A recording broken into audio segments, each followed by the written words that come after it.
c'est un gros travail. Mais si déjà dans les écoles, on ne tolère pas la violence, si on fait des réunions entre les parents où on parle de ça et on dit, voilà, on ne peut pas accepter la violence. C'est-à-dire qu'en fait, effectivement, proposer une éducation à l'amour à l'enfant, ça invite vraiment les parents à revisiter leur propre éducation, leurs propres blessures, leurs propres valeurs, pour qu'ils puissent devenir l'incarnation même de ce qu'ils veulent transmettre.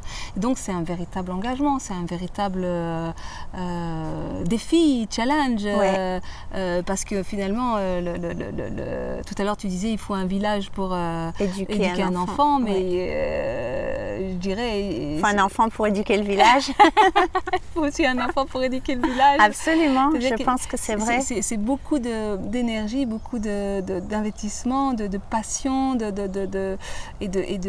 ça demande vraiment d'accepter de faire face à ses propres démons, à sa propre vulnérabilité, parce que face à son enfant, on a souvent envie de paraître fort, mais à un moment donné, je pense que même l'éducation, elle se fait aussi surtout en acceptant ses propres failles, ses propres blessures, ses propres limites, pour pouvoir se connecter profondément à ses valeurs. Absolument.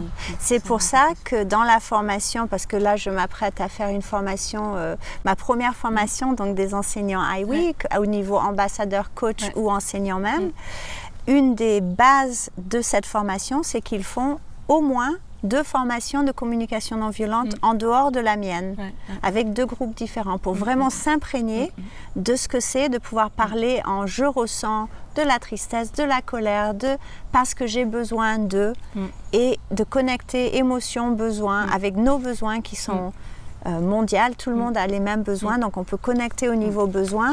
Mais j'apprends ça aux tout petits, aux enfants de 3 ans. Je leur dis, ah, toi, tu as besoin d'être laissé tranquille, là, tu veux lire ton livre tranquillement, tu veux pas qu'on te dérange, c'est ça? Oui. Et lui, il a envie de jouer. Ah, d'accord, ben vous avez 2 besoins différents. Tu peux pas venir jouer là-bas avec ceux qui ont envie de jouer. Et puis toi, tu peux aller peut-être dans le coin où c'est un peu plus tranquille. Et voilà, gagnant-gagnant, quoi. Oui, parce que finalement, tu parles de violence. Moi, j'ai une définition de la violence qui est la violence émerge lorsque je comble mon besoin au détriment de celui de l'autre. Absolument. Donc c'est gagnant-perdant. Et le modèle IWE, il est gagnant-gagnant, win-win. C'est la base du modèle. Tout le monde y gagne. Alors, puisqu'on est censé parler des 7 étapes ou des 7 valeurs, on va les aborder du coup assez succinctement. Mais la première, donc, c'est amour, notre fondation essentielle. C'est ça, c'est vraiment la base du modèle. C'est la base de la parentalité consciente aussi, et c'est la base d'une éducation consciente. Donc, dans le sens que s'il y a une dizaine d'enfants dans la classe et qu'il y en a un qui est triste et qui est tout seul et personne ne joue avec, eh ben on ne va pas, en tant qu'enseignant, laisser tous les autres s'amuser et laisser ce petit triste tout seul. On va appeler le village, on va dire « Wow, qu'est-ce qui se passe? Pourquoi? Et comment on peut être sûr que tout le monde participe ?» Puis il y a pas, parce que souvent les enfants, même tout petits, ils disent oh, « Toi tu peux jouer, mais toi non. Toi tu peux rentrer dans le tipi, mais pas toi. » Et c'est là, non, tout le monde, nous on partage, et on fait des conseils avec les enfants très jeunes, avec des bateaux de parole, voilà, pour que l'amour, on dit toujours, est-ce que si c'était toi qui es mis de côté, comment tu te ressentirais? Eh bien, pas bien. Dès que l'enfant pense à ça, ben, il sait que c'est pas bien ou qu'il n'aimerait pas. Donc, il va faire quelque chose pour changer. Donc là, on parle de l'amour avec un grand A, c'est-à-dire sans condition. C'est apprendre à accueillir l'autre sans condition. Oui, ça c'est l'amour inconditionnel, je sais pas, c'est plutôt dans l'idée de sans différence. Oui, ça rejoint. Ouais. Ça rejoint, parce que là, à un moment donné, quand on commence à juger c'est ça. Oui, c'est ça. On vient mettre des conditions. C'est ça. C'est surtout qu'on ne veut pas qu'un enfant souffre. C'est cette idée dans le livre, et elle est en photo, je vais la montrer parce que j'adore cette photo. C'est Ubuntu. Et c'est une histoire, tu la connais cette histoire de Ubuntu? Les enfants africains qui font un cercle avec... Donc supposément l'histoire est... Ouais, un anthropologue. C'est un anthropologue qui a proposé à des enfants dans un village de faire une course pour voir qui c'est qui gagnait. Celui qui gagnait aurait un beau gâteau. Et il y avait un grand groupe d'enfants, ils se sont tous regardés, ils se sont pris la main, ils ont commencé à courir tous ensemble. Et à la fin, l'anthropologue a dit à un des plus grands qui courait vite, mais pourquoi toi t'as pas couru, tu aurais gagné le gâteau? Et il lui dit, mais comment moi je peux manger le gâteau alors que tous mes frères et sœurs, ils ont faim? Et voilà, c'est l'idée que j'essaye d'emmener aux tout petits, de dire comment nous on peut s'amuser pendant que notre frère ou sœur, il est en souffrance. C'est pas possible. Et les enfants, ils répondent très bien à ça. Donc voilà, ça c'est la base du modèle gagnant-gagnant. La deuxième partie de l'amour en fondation, c'est de tolérer aucune violence. Et c'est ce que je parlais avant. Que vraiment, dès qu'il y a de la violence, on dit stop, qu'est-ce qui se passe, quels sont les besoins, quelles sont les émotions, et ça, on ne tolère pas. Qu'est-ce que c'est la conséquence juste pour tout le monde si quelqu'un est violent? Les enfants votent, ils participent à ça. Parce qu'ils connaissent un sens de justice au fond d'eux. S'ils ont le choix, s'ils ont la parole. Alors la deuxième étape ou valeur, c'est l'imagination, une pleine expression de soi. Oui, alors c'est peut-être basé sur la citation de Einstein, hein, l'imagination est plus importante que le savoir. Et je pense que c'est réel, que le problème dans notre éducation nationale, c'est qu'on essaye de remplir les cerveaux avec plein de savoir jusqu'à ce qu'ils n'en peuvent plus. Et il n'y a plus de place pour rien. Et en fait, l'imagination, c'est tous les possibles. L'imagination, moi je dis que c'est le langage de l'âme. Voilà, c'est encore mieux dit. Bien. Notre intuition, notre âme communique avec nous à travers l'imaginaire. Parfait. Voilà. Et toutes les expressions, que ce soit la danse, l'art, voilà, tous les arts, la musique, la peinture, la littérature, la poésie, tous les arts, tout ce qui est possible dans l'imaginaire. L'idée qu'on peut demander aux enfants, et c'est la base du modèle aussi, parce qu'au début, dans le modèle IWE, je recommandais que des familles, donc je vais reculer un petit peu et dire, 20 ans dans l'enseignement, j'ai remarqué que sur 7 enfants qui vont dans l'école nationale, il y en a 2, c'est parfait pour eux.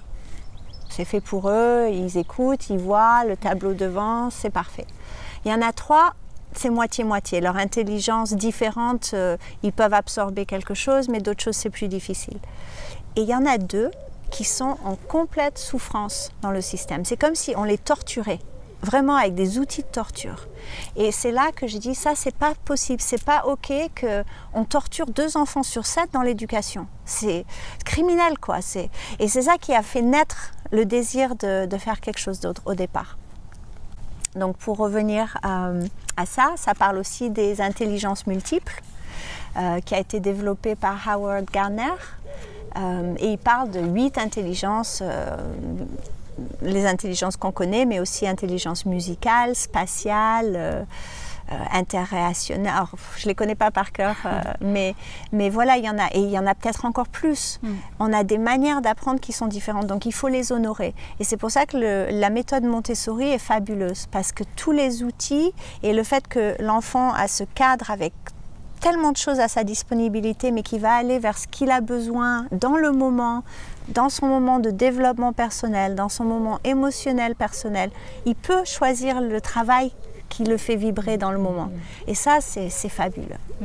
Donc le modèle est basé sur ça, de vraiment laisser les enfants, et voilà ce que je disais. Donc au début, j'encourageais les familles, donc entre 3 et 10 familles qui se rassemblent pour élever leurs enfants ensemble. Ils pouvaient faire ça aux États-Unis. En France, c'est un peu plus difficile, mais il y a des moyens et je peux en parler dans des séances de coaching.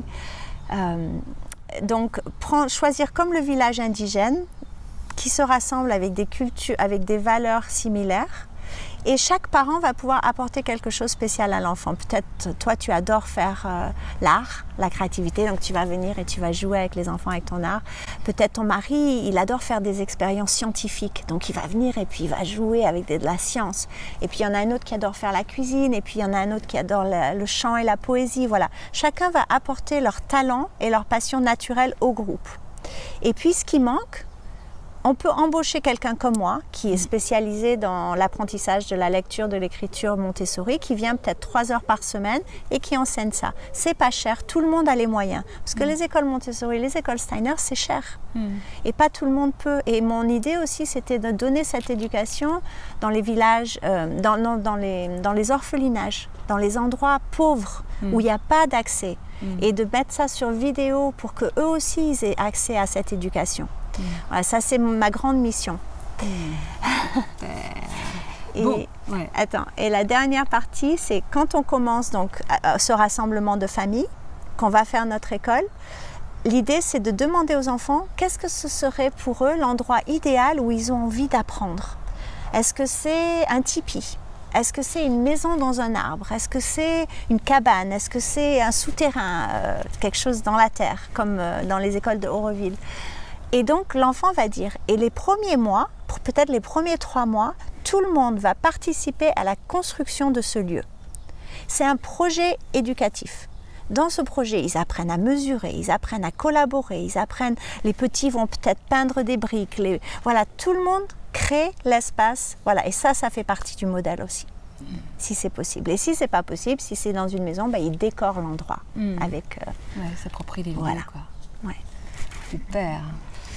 Alors là, on était dans la partie imagination, donc maintenant nous allons rentrer dans la partie, la 3e étape, donc connaissance de soi et des autres.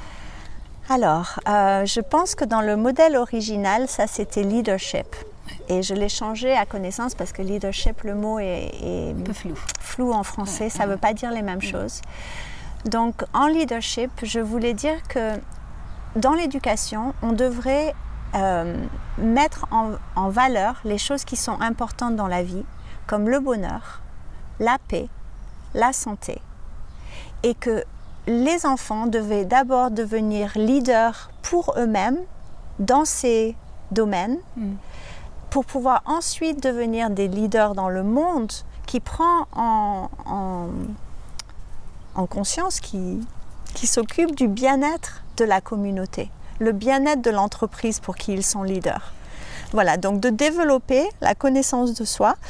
Et depuis que je suis rentrée en France, je faisais ça, mais maintenant c'est nommé plus avec des ateliers philo, parce que j'ai fait la formation de Frédéric Lenoir, de Sève, Savoir-être et vivre ensemble, où lui, il a emmené lui et d'autres qui font ça en France aussi, qui emmènent les ateliers philo dans les maternelles, dans les CP, et c'est extraordinaire. C'est devenu une des choses préférées que je fais, que ce soit avec les petits ou les ados, de voir les cerveaux librement s'exprimer, questionner l'autre, et de voir les pensées, voilà, ils pensent autrement, ils voient autrement que ce qui a été donné par les parents, par le petit groupe avec qui ils ont grandi.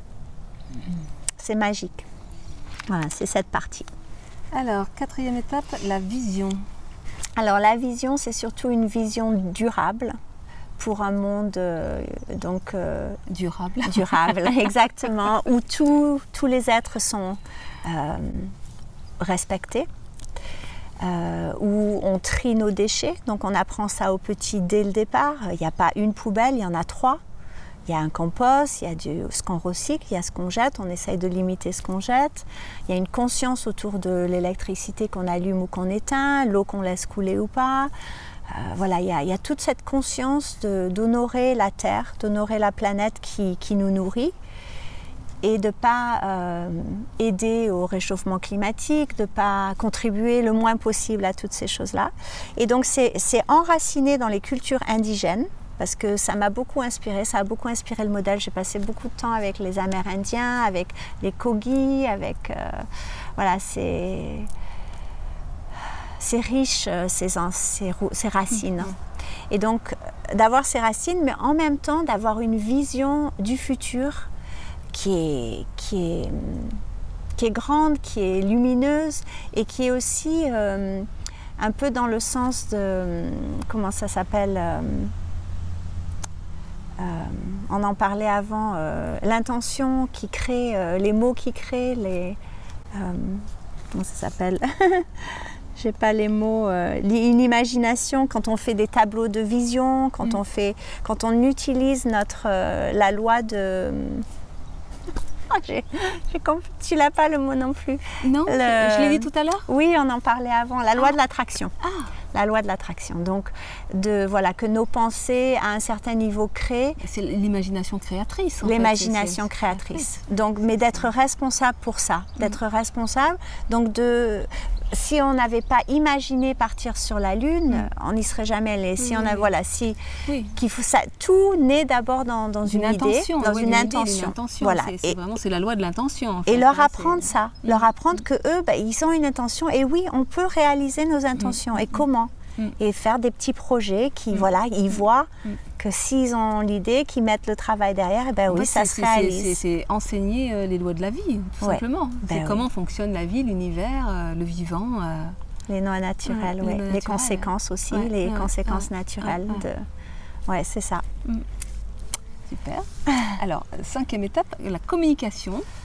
Alors, communication basée dans la bienveillance, je l'ai dit plus tôt, la communication non violente. Moi, j'ai été formée plusieurs fois, j'ai fait beaucoup de séminaires autour du travail de Marshall Rosenberg, la communication non violente, et puis d'autres travails autour d'une écoute bienveillante, autour de l'écoute imago, qui est un travail de couple particulièrement, mais dans ce travail de couple, il y a un dialogue imago que je trouve fabuleux. Bon, c'est copyright. Oh, je touchais le micro. Pardon. C'est copyright, donc on n'a pas le droit de dire que nous faisons un travail imago, mais c'est inspiré par le travail imago et c'est un dialogue miroir. Donc, par exemple, toi, tu vas parler, tu vas dire quelque chose, et puis moi, je vais répéter ce que j'ai entendu. Et toi, tu vas me dire oui, c'est ça, ou tu vas me dire oui, c'est pas tout à fait ça, il manque ça. Et en fait, je me suis rendu compte quand j'ai fait ce travail que c'est très très difficile pour la plupart de nous de répéter exactement ce qu'on a entendu. On a nos filtres, on a des moments où on n'écoute pas, on pense à autre chose. Voilà, et une pratique de ça, de mettre un muscle là-dedans, d'être vraiment dans l'écoute. Ça, c'est la base de l'écoute, c'est ce que j'allais dire. Ouais. Donc le bâton de parole, c'est l'outil pour ça. Celui qui a le bâton parle, les autres écoutent. Et on a 2 oreilles, donc écouter, c'est encore plus important que parler, des fois. Oui, c'est écouter pour inspirer la parole juste. Ouais. Bien sûr, c'est toujours j'accueille, j'écoute et je restitue c'est ce que j'ai compris dans une parole juste. Et c'est beau et c'est idéaliste, et moi je me rends compte que c'est extrêmement difficile. Ça fait 15 ans que j'ai cette pratique et c'est complètement pas encore naturel pour moi. C'est une bataille constante d'être dans la pleine conscience dans l'écoute, de ne pas penser à ce que je vais dire plus tard, de re-respirer, de re-écouter vraiment. C'est ça, tu as employé le mot juste, la respiration. J'ai fait dernièrement une petite vidéo sur la puissance du vide. À un moment donné, c'est accepter de ne pas savoir et de laisser vraiment, dans cet espace de respiration, de laisser simplement la conscience descendre dans la matière et imposer, dans une évidence, l'action juste, la parole juste. C'est-à-dire que et non pas préparer la réponse mentalement, de ne pas réagir, de vraiment à un moment donné dire j'accueille, c'est ça, je laisse un moment de vide là et puis pouf, je respire et j'agis. C'est-à-dire qu'on n'est plus dans la réaction mais dans l'action. Oui, l'action consciente. Et donc là on est dans l'équilibre féminin-masculin. J'accueille et j'agis. C'est ça, c'est ça. Et c'est une pratique. Donc nous pratiquons le bâton de parole tous les jours. On a des moments où on peut s'exprimer avec ce bâton de parole. Alors ensuite, on arrive à 6, il y a plusieurs choses. L'altruisme, l'intuition, la gratitude. Oui. Donc l'altruisme, c'est donc nous enseignons aux enfants tout petits, tout de suite, d'être dans un mode, nous on a tellement de bonheur, de joie, de bien-être, comment on peut le partager? Peut-être on va aller chanter dans une maison de retraite, parce qu'eux ils sont tristes, ils sont un peu tout seuls toute la journée, ils s'ennuient, on va leur emmener du soleil, peut-être on va leur faire des beaux dessins, ils peuvent les mettre dans leur chambre. Voilà, comment on peut emmener de la joie, de la bienveillance dans le monde autour de nous. Il y a des petits-enfants, ils n'ont pas de livres, ils n'ont pas de crayons. Est-ce qu'on pourrait faire une vente de limonade et on gagne des sous et on envoie un paquet dans une école en Afrique? Voilà. Comment, mais dès le début, parce que cette notion de contribuer, de contribution, en fait, c'est cette idée que quand on reçoit un cadeau, bah oui, on est heureux, mais quand on le donne, on est 10 fois plus heureux. Et qu'ils aient cette expérience tout petit. C'est vrai que ce que j'ai découvert tardivement dans ma vie, que c'était pas tant de recevoir de l'amour qui rendait heureux, mais c'était de pouvoir le donner. Que ma plus grande frustration, à un moment donné, c'est de ne pas pouvoir donner de l'amour parce que les gens sont en incapacité de la recevoir, parce que la relation est impossible, parce que... voilà, mais donner l'amour, c'est pouvoir le mettre en circulation en tous les cas, cette énergie à partager. Là. C'est ça. Après, bon, l'intuition, donc oui, parce que bon, je suis aussi professeure de yoga, on n'en a pas parlé, mais je suis prof de yoga Kundalini, ça fait une 30aine d'années que je pratique et ça m'a vraiment inspiré aussi beaucoup, ce yoga dans ma vie et fait beaucoup de bien. Donc je l'enseigne aux enfants, le yoga Kundalini au niveau enfant bien sûr, mais... et dans le yoga, on fait des petits jeux d'intuition. Donc, pour activer le 3e œil, on va faire des jeux. Par exemple, tu vas penser à une couleur et puis moi, je vais deviner la couleur, tu vois, entre 4 couleurs. Et les enfants font, mais c'est extraordinaire comment ils sont... Et ils n'en reviennent pas eux-mêmes. Donc, voilà, ils adorent faire ça et j'adore le faire avec eux. Et la dernière partie, c'est la gratitude, la pratique de dire de quoi on est reconnaissant. Donc, des fois, à la fin de la journée, on va dire qu'est-ce que c'est tes 3 meilleurs moments aujourd'hui. Avant même on finit, on a tout rangé. Avant d'aller jouer, on va dire, chacun va dire parce qu'ils sont petits, leur chose préférée de la journée. Et on essaye de dire quelque chose de différent tous les jours, de la semaine au moins. Il y a une pratique, de prendre un journal de gratitude et d'écrire 3 choses dedans tous les jours pendant quelques semaines ou quelques mois. Pas les mêmes choses chaque jour et ça transforme des vies. Et oui, puis le soir, ils rentrent avec leur cahier à la maison et puis ils disent à papa et maman, alors. Exactement, ils ont quelque chose à dire. Exactement. Non mais c'est vrai parce que je veux dire, cultiver la gratitude, c'est quelque chose qu'on ne nous apprend pas à l'école. Très tôt dans notre vie, on est tellement frustré, on est tellement soumis et obéissant qu'on cultive plutôt, la frustration et la plainte. Et ce qu'on focalise sur, ça grandit dans notre vie. Là où on met l'attention,